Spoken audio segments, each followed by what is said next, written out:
I'll put my money on David. That's all I gotta. Saying what I said yesterday. Let me see what this is. Somebody said. All right, so just listening to the world-famous boxing voice with none other than Nestor Gibbs. Wanted to give him a shout-out because I have called in his show before. So, you got to show love to the channels that show you love and appreciation and whatnot. So now, let's talk about the two best 168-pound fighters in the world right now, which is who? None other than Canelo Alvarez and David Benavidez. Now, what's great about this fight? I gotta tell you, what is even more awesome, other than their accolades, the fact that they are both world champions. Obviously, Canelo is more than just a world champion. He's an undisputed champion. And, well, David Benavidez is literally Tom Aspinall. And if you understand MMA, you know exactly what I'm talking about. The guy is an interim champion, not really a real champion, but nonetheless, a championship belt is a championship belt. And they are on a course right now to collide in front of the world to give us another one of the best boxing matches possibly in that particular division, if not the entire sport. So, what is significant about David Benavidez and Canelo Alvarez that I could tell you that no other content creator out there will tell you? They're going to talk to you about the kicks and the punches or the technicalities that come along with this fight. They're going to talk about the range of David Benavidez. They're going to talk about the power of both men and how both of their powers are going to translate against each other. So we understand that. I can talk to you about the technical aspects of that. But I want to talk to you about something that can really get your dopamine high when it comes to understanding both of their history. And I think this is where this particular video shines the most. So when you look at Canelo Alvarez, what do you think of him? One of the things that you think about Canelo Alvarez is that he's a redheaded Mexican. What does that even mean in terms of growing up in Guadalajara, Mexico? What does that mean? I'll tell you what that means. For one, you look different than everybody else. You ever lived in a place where you look different than everybody else? Guess what? You're going to have some static. You're going to have fights in your hand. You're going to have people calling you names. You're going to have people doing this and doing that and everything in between. But guess what? It forged you into a tough competitor, just like David Benavidez. What's significant about him? Well, for one, David Benavidez, I got to tell you, was a former 270-pound fat kid during his teenage years. So why is that significant? This brother has some serious chip on his shoulder. And guess what?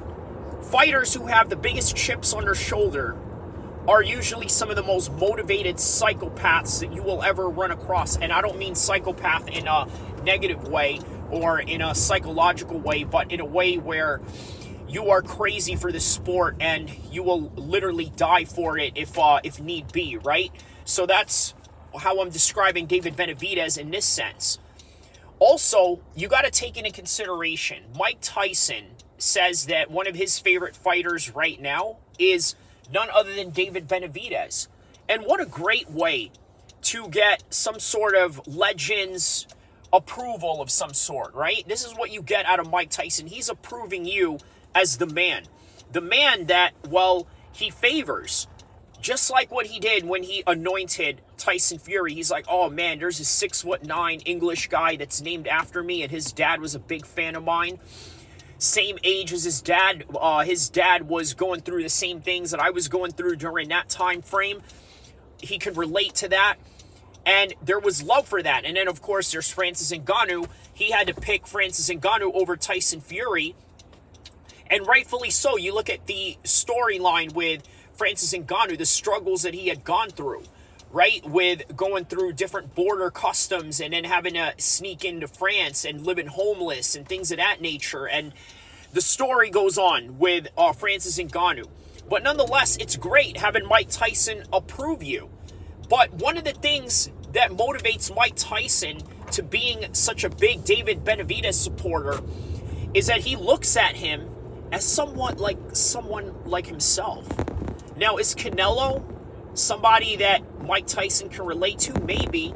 I mean, yes, both of these guys, like any other fighter out there, you grew up fighting, especially if you come from a rough background like Guadalajara, Mexico, or Brooklyn, where Mike Tyson is from, where he's gotten to a lot of street fights as a kid, and it forged him into the man that he is today, as somebody that, well, knows how to trash talk, somebody that knows how to roar up a crowd, how to incite an opponent into anger and into hostilities, which creates big entertainment. So that's Mike Tyson for you in a nutshell. But when you look at Canelo Alvarez, he's no different than David Benavidez, as somebody that has something to prove. Now, as I was saying earlier, if you're a ginger Mexican with a Celtic background like Canelo Alvarez living in those parts of the world, you know who that's like?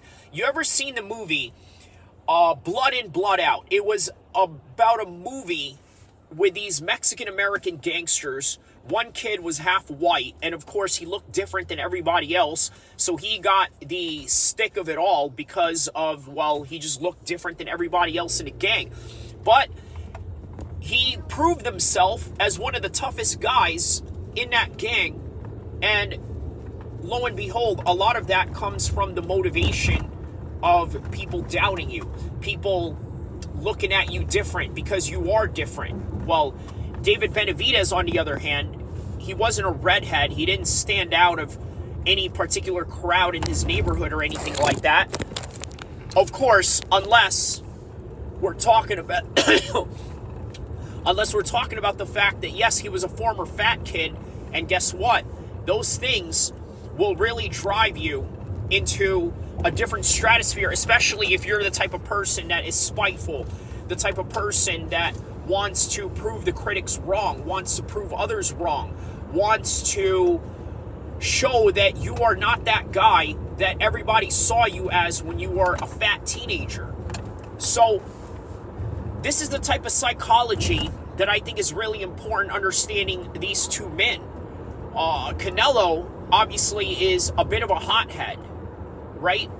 Back in 2015, I gotta tell you, I met somebody at a gym, right? I believe he was a Mexican fella, right? He said he was from Guadalajara, Mexico. And by the way, keep in mind, this was around 2015.